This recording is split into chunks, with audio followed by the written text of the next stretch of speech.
नमस्कार दोस्तों, आज हम लोग भारत के संविधान में भारत के महान न्यायवादी अर्थात अटॉर्नी जनरल ऑफ इंडिया के बारे में विस्तृत रूप से पढ़ेंगे। और भारत के महान न्यायवादी को भारत सरकार का वकील कहा जाता है। तो हम पहले ये जानेंगे कि महान न्यायवादी की नियुक्ति क्यों की जाती है, किसके लिए की जाती है, उसके बाद उसके कार्यों को जानेंगे। ठीक, तो जो महान न्यायवादी है, आप जानते हैं कि भारत का प्रथम नागरिक राष्ट्रपति होता है। अब भारत का प्रथम नागरिक राष्ट्रपति होता है तो वह यदि अपने संबंधित मामलों के लिए कोई जानकारी लेना हो, सुप्रीम कोर्ट से लेना हो, हाई कोर्ट से लेना हो या संसद से लेना हो, तो बार बार उपस्थित हो नहीं पाएगा। तो इन सब चीज़ों को देखते हुए क्या किया गया, महान न्यायवादी के पद का संविधान में सृजन किया गया। तो जो अनुच्छेद 76 है उसी के तहत किसका सृजन किया गया है, महान न्यायवादी के पद का। और महान न्यायवादी जो भी कार्य हैं ऐसे कार्यों को करता है जो राष्ट्रपति द्वारा निर्धारित किए जाते हैं। याद रखिएगा, अपने द्वारा ऐसे कोई कार्य नहीं करता है। वह किन कार्यों को करता है, जो राष्ट्रपति द्वारा निर्धारित किए गए हैं उन कार्यों को करता है। और उसको भारत के सभी न्यायालयों में सुनवाई का अधिकार है, अर्थात किसी भी न्यायालय में वो उपस्थित हो सकता है, उसमें भाग ले सकता है। तो चलिए हम कुछ अनुच्छेदों के आधार पर देखेंगे और अब तक देखेंगे कुल कितने जो है महान न्यायवादियों की नियुक्ति हुई है। तो भारत के सबसे पहले महान न्यायवादी MC सीतलवाड़, याद रखिएगा, भारत के सबसे पहले जो महान न्यायवादी हैं MC सीतलवाड़ 1950 से 1963 तक, अर्थात लगातार कितने समय तक, 13 वर्ष तक महान न्यायवादी थे, भारत के पहले महान न्यायवादी।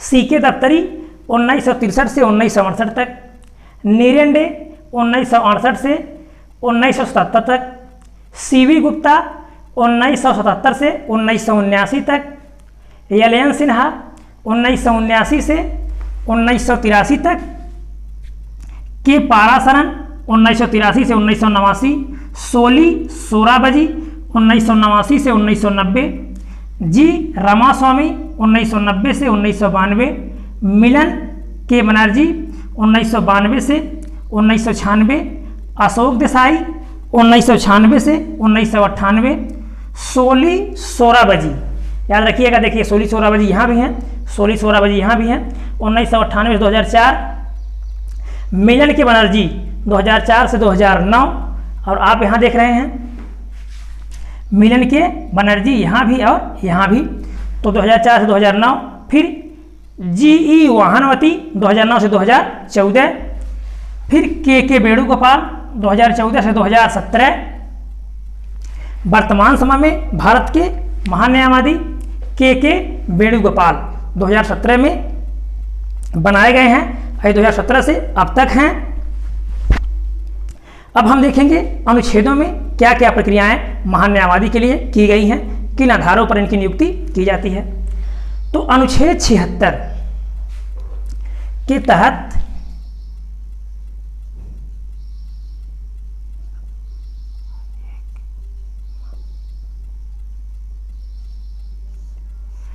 भारत का एक महान न्यायवादी होगा। किसके तहत, अनुच्छेद 76 के तहत भारत का एक महान न्यायवादी होगा। एक चीज़ और याद रखिएगा, पहली बार जब पहले प्रधानमंत्री पंडित जवाहरलाल नेहरू थे उस समय क्या किया गया, महान न्यायवादी के पद को जो हमारे भारत के कानून मंत्री होते हैं, विधि मंत्री होते हैं, उनमें इनके पदों को जोड़ने की बात चल रही थी, लेकिन जोड़ा नहीं गया। ठीक, तो एक याद रखिएगा, ये जो महान न्यायवादी होते हैं ये भारत के प्रथम विधि अधिकारी,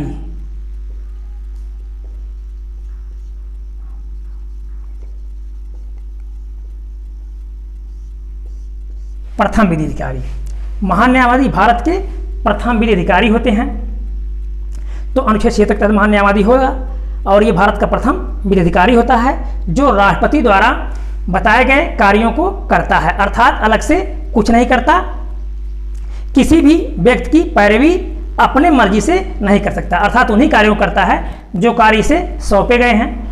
आप देखेंगे इंग्लैंड में इंग्लैंड में जो महान्यायवादी है, तो जो विधि मंत्री होता है इंग्लैंड में, उसी को महान्यायवादी बना दिया जाता है, जबकि भारत में ऐसा नहीं है।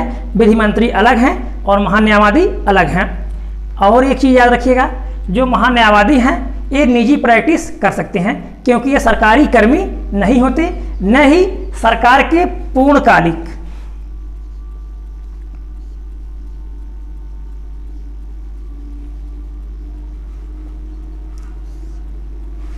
ये सरकार के पूर्णकालिक वकील भी नहीं होते हैं, ठीक, और न ही ये सरकारी कर्मी होते हैं, अर्थात ये निजी प्रैक्टिस कर सकते हैं। ठीक, याद रखिएगा।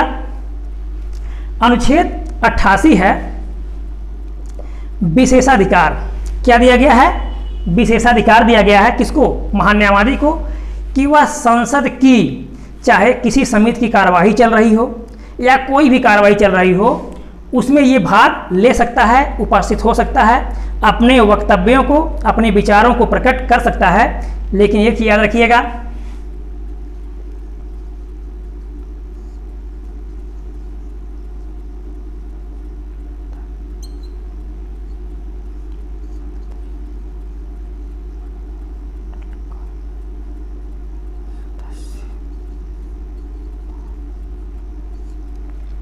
मतदान नहीं करता और मंत्रिमंडल का सदस्य नहीं होता।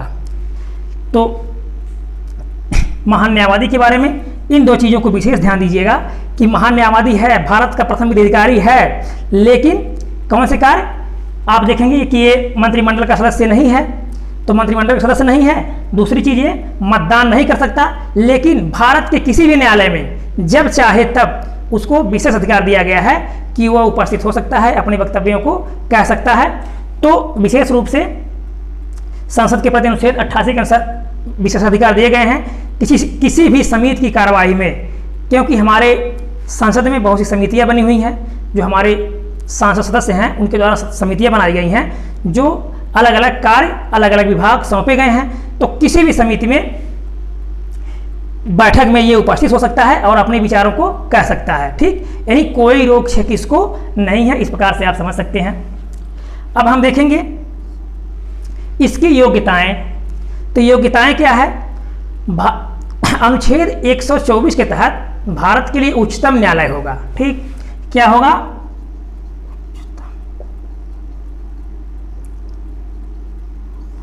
तो अनुच्छेद 124 में भारत के उच्चतम न्यायालय की बात कही गई है, किसके तहत एक उच्चतम न्यायालय होगा।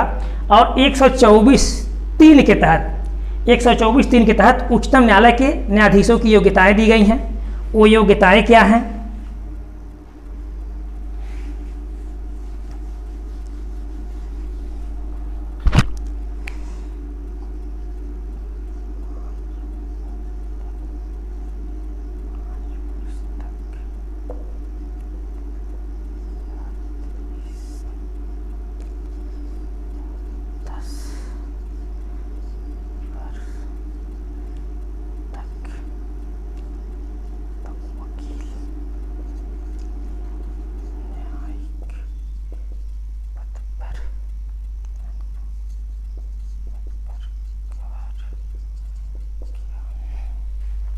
वह 5 वर्ष तक हाई कोर्ट में, जो भी राज्यों के क्या हैं हाई कोर्ट हैं, तो 5 वर्ष तक लगातार 5 वर्ष तक एक ही हाई कोर्ट में या कई हाई कोर्टों में क्या रहा हो, न्यायाधीश रहा हो, या लगातार 10 वर्ष तक एक या कई न्यायालयों में न्यायिक पद पर कार्य किया हो, या राष्ट्रपति की दृष्टि में क्या हो, राष्ट्रपति की दृष्टि में विधिवेत्ता हो, अर्थात कानून का ज्ञाता हो।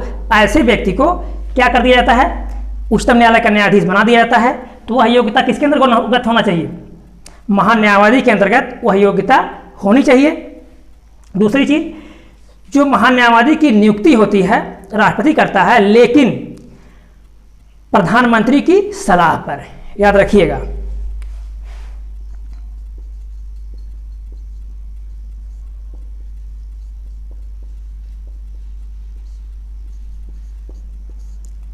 प्रधानमंत्री की सलाह पर इसकी नियुक्ति की जाती है।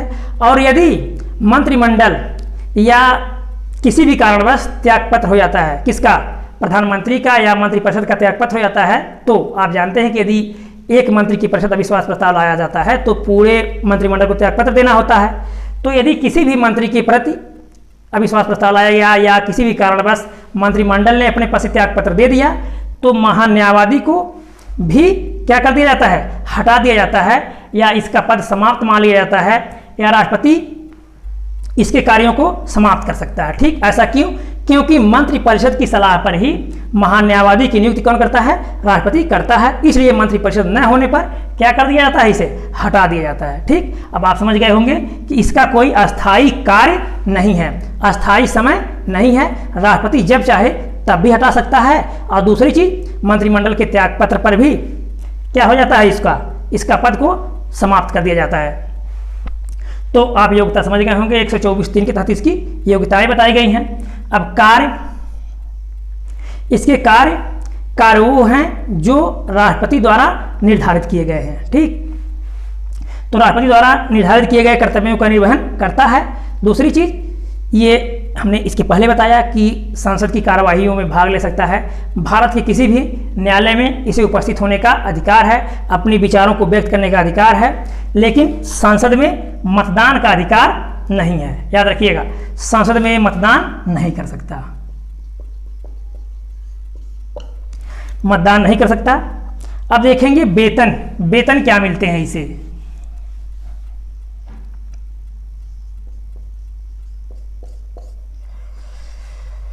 भारत के संविधान में महान्यायवादी के वेतन का कोई प्रावधान नहीं है। ठीक,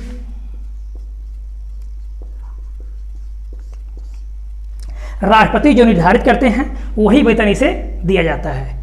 महान्यायवादी को जो राष्ट्रपति निर्धारित करेंगे वही वेतन दिया जाता है। अब फिर आगे देखेंगे तो ये महान्यायवादी कार्य क्या है। अब देखेंगे महान्यायवादी के कार्य क्या हैं। इसके कार्य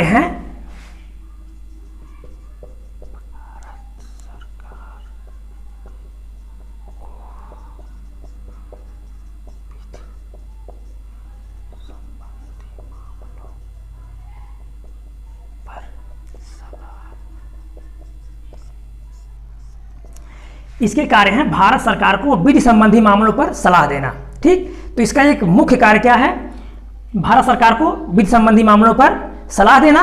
तो याद रखिएगा, इसके पहले बता दिया गया आपको कि महान्यायवादी भारत का प्रथम विधि अधिकारी होता है और इसका जो मुख्य कार्य है वो क्या है कि विधि संबंधी मामलों पर भारत सरकार को सलाह देना। तो ये एक संवैधानिक पद है, 76(2) के अनुसार इसका एक कर्तव्य है और इसके सलाह के लिए एक सॉलिसिटर जनरल तथा 2 अन्य सॉलिसिटर जनरल होते हैं। उनके कर्तव्य क्या है,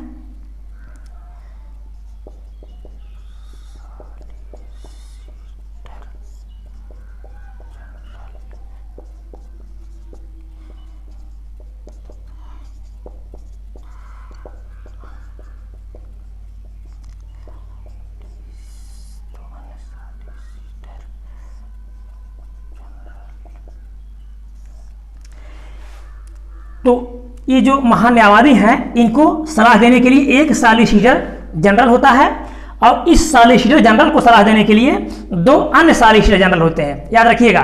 ठीक, लेकिन ये जो तीनों लोग हैं, 3 लोग, एक सॉलिसिटर जनरल और 2 अन्य सॉलिसिटर जनरल, इनका उल्लेख संविधान में नहीं है, अर्थात संवैधानिक प्रावधानों से हटकर।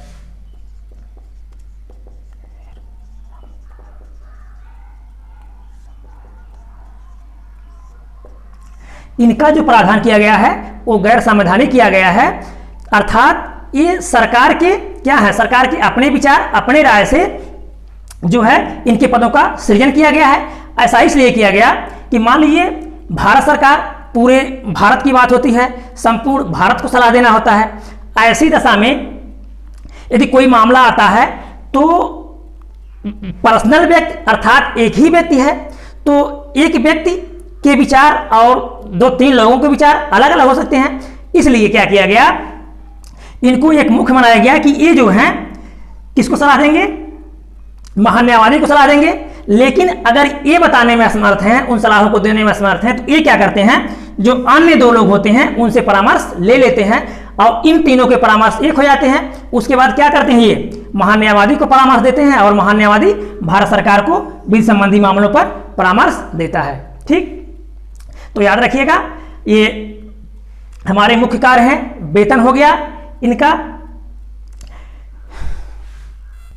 तो अंत में एक बार और आपको बता दें कि भारत के पहले महान्यायवादी केसी दफ्तरी। ठीक, भारत के वर्तमान महान्यायवादी के वेणुगोपाल 2017 से अब तक। तो ये हो गया हमारे भारत के महान्यायवादी जो भारत के प्रथम विधि अधिकारी होते हैं और भारत सरकार को विधि संबंधी मामलों पर परामर्श देते हैं। तो आप कॉपी बना लीजिएगा, नोट करते रहिएगा। यदि आप मेरे साथ पढ़ रहे हैं तो हर एक टॉपिक्स आप कॉपी में नोट करते रहिए। एक बार पढ़िए, नहीं समझ में आ रहा है फिर 2 बार पढ़िए। तो कॉपी में आने में क्या होता है, आपका ध्यान केंद्रित होता है। आप एक बार तो उसको पढ़ते हैं और फिर उसको देखते हैं, तो उसमें आपका फायदा होता है और कोई चीज़ें बहुत जल्दी तैयार होती हैं। इसलिए आप पेन और कॉपी उठाने से मत डरिए। ठीक, तो वीडियो अच्छा लगा होगा तो लाइक कीजिएगा, सब्सक्राइब कीजिएगा, दोस्तों को शेयर कीजिएगा। धन्यवाद।